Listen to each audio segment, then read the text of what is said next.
अब कछुए का भाई हमें और खरगोश को अपनी दर्द भरी कहानी सुनाता है। वह कहता है, अब से लगभग 50 साल पहले मैं और मेरा भाई कछुआ बाकी कछुओं के साथ ही रहा करते थे। सबका व्यवहार हमारे प्रति सही था, ना तो हमारी किसी से दुश्मनी थी और ना ही कुछ खास दोस्ती। फिर एक दिन कछुआ घर पर वापस आया, मगर वह अकेला नहीं था, उसके साथ एक और कछुआ था। कछुए ने बताया कि यह कछुआ नहर के उस पार से आया है और आज से यह मेरा दोस्त है, यह हमारे साथ ही रहेगा। और एक खास बात यह भी थी कि मेरा भाई कछुआ और उसका दोस्त देखने में एक जैसे लगते थे। कछुए का दोस्त एक शांत कछुआ था।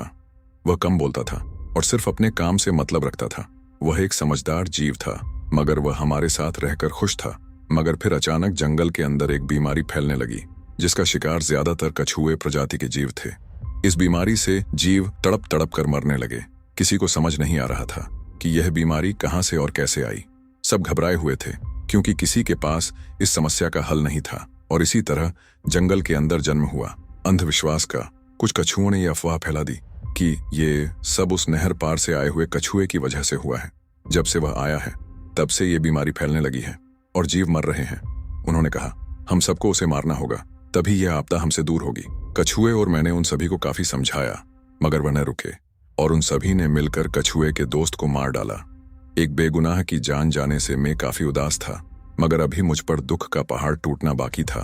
थोड़ी देर बाद मेरे पास कछुआ आया और आकर मेरे पास बैठ गया और कहने लगा कि मुझे माफ कर देना, उसकी जान मेरी वजह से गई है। एक बड़ा भाई होने के नाते मैंने उसे तसल्ली देनी चाहिए, मगर उसने कहा, मुझे माफ कर देना। उसी ने मुझसे कहा था कि वह बाहर चला जाए और वह खुद मेरी जगह उन लोगों के सामने आ गया और उसने मेरे लिए अपने आप को कुर्बान कर दिया। और अब यहां पर कछुए के भाई को एहसास होता कि उसके पास जो बैठा है वह कछुए का दोस्त है, ना कि कछुआ, क्योंकि उसके असली भाई कछुए को तो बाकी कछुओं ने कोई और समझकर मार डाला है। कछुए के भाई को पता चलता है कि उसके भाई ने अपने दोस्त को बचाने के लिए अपनी कुर्बानी दे दी। कछुए का भाई आगे बोलता है, मैं काफी ज्यादा दुख में था, मगर फिर भी मैंने एक सही फैसला किया।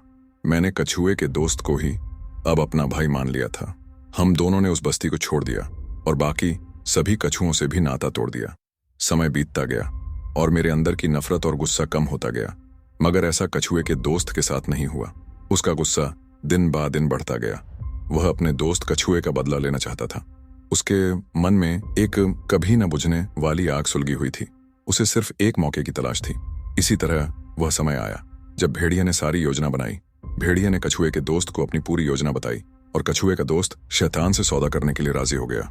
उसे पता था कि वह मारा जाएगा, मगर उसका बदला उसके लिए उसकी जिंदगी का एकमात्र उद्देश्य बन चुका था।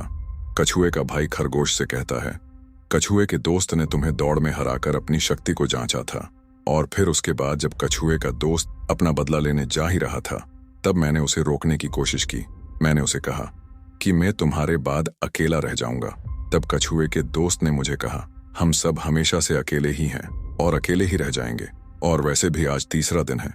जंगल की आत्मा वैसे भी मुझे आज मार डालेगी, इसलिए मुझे अपना मकसद जल्द से जल्द पूरा करना होगा। कछुए का भाई बोलता है कि मैंने कछुए के दोस्त को रोकने की कोशिश की, मगर उसने मुझ पर एक वार कर कर मुझे घायल कर दिया, जिसे देखकर मैंने उसे कहा कि अब तुम मेरे वो पुराने वाले भाई नहीं रहे। तो इस पर कछुए का दोस्त कहता है, मैं तुम्हारा भाई कभी था ही नहीं। ये कहकर कछुए का दोस्त अपना बदला लेने के लिए निकल जाता है। अब कहानी फिर से वर्तमान में आती है और कछुए का भाई खरगोश को कहता है, जो आवाजें जंगल से तुम्हें आ रही थी और तुम्हें तुम्हारी आंखों के जादू का इस्तेमाल करने पर मजबूर करना, ये सब हमारी योजना का हिस्सा था, क्योंकि हमें पता था कि तुम अपनी आंखों के जादू से जंगल की आत्मा को कुछ समय के लिए रोक पाओगे और जंगल की आत्मा को नियंत्रित करने के लिए उतना समय काफी होगा।